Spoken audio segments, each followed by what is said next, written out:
Hello from wherever you're joining me today. I hope you're having a beautiful day.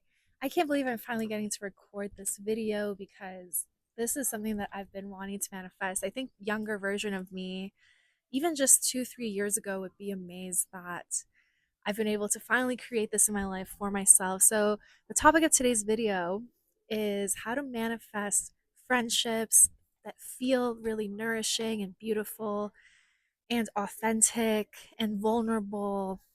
And let's jump into it. Okay. So, I think the biggest thing that you have to do to manifest these kinds of friendships is to set your boundaries first. So, to really allow the friendships that are no longer aligned to fall away, even if that means these were people that you've known for a long time. When you have a friendship that doesn't really feel good, it's almost like just constant little paper cuts, right? And it's like that saying of death by a thousand paper cuts. You have all these little aggressions that happen in the friendship, or things that just don't really feel right to you, or all of those little moments where you feel like you're kind of hiding the truth of who you are so that this other person will see or accept you. It all really adds up into where you're no longer feeling met or connected or happy in this friendship. Maybe you feel like you're the one that's always giving in that friendship, or you're the one that's trying to be vulnerable and trying to go deeper and trying to build a more genuine connection with this person, but maybe that person isn't really reciprocating, and that's okay. Maybe that's just not what they are able to do at this time. And it's really about, are you able to release your grip on some of these friendships and connections that you're holding on to out of the fear of being lonely? Because once you do, then you are able to open space for new things to come in, even though sitting in that space of the loneliness is going to be really hard. The second important thing you have to do, aside from, I wouldn't even say it was setting boundaries, it was a little bit, because it was like, I am worthy of having beautiful friendships and connections, but also being able to release and let go. I think that's really more how I would phrase number one is be willing to release and let go of what no longer is working for you.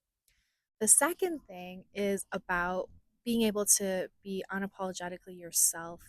And this comes from just taking the risk of starting to be more yourself in all aspects of your life, whether that means leaving a job that is no longer working for you, or a relationship that is no longer working for you, or just a way of being and showing up in the world that doesn't really feel good to you anymore. It's about, are you able to release that, let go of that, step into the fear of the unknown, and just take a risk and just start being more yourself and start looking for things and places and opportunities that are more yourself.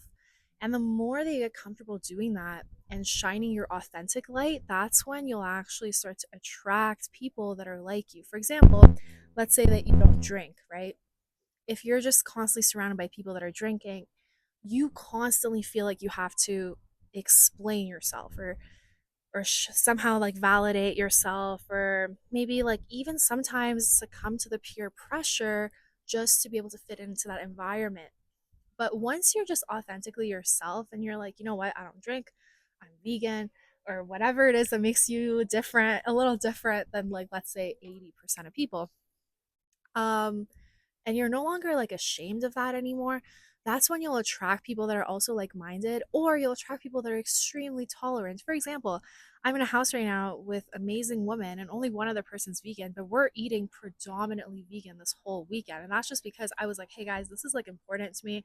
And I wasn't afraid to be like, hey, this is important to me. And like, this is kind of what I want in an environment that I'm in. I don't really want to be around animal products being cooked. And that's just kind of my boundary, and everyone was okay with it. But I attracted those people that are so open and so like not attached to different ways of being, that they were like willing to accept that for me.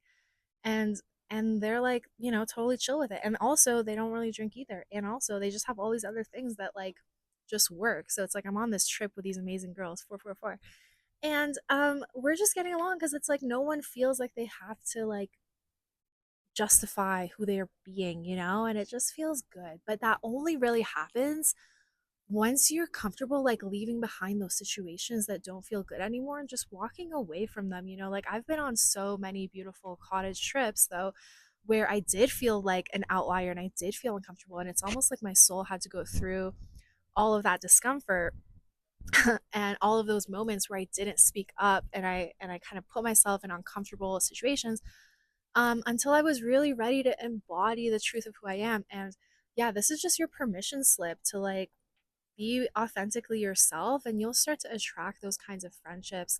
And then the third piece of advice that I'll give you quickly is just know what the three foundational aspects of a beautiful friendship are. So, number one is vulnerability. So, it's like, are you able to open up to this individual with something that's very personal to you and feel comfortable in that environment? And the key with this is if you are vulnerable first, then that other person feels like they have permission to be vulnerable. For example, when I talk about my journey of ending my engagement, a lot of people feel like, wow, like thanks for sharing that. Like that was very vulnerable of you. And then they will share something vulnerable about themselves. And once we have that like depth in the connection, that's when we're able to continuously then go deeper and connect even further.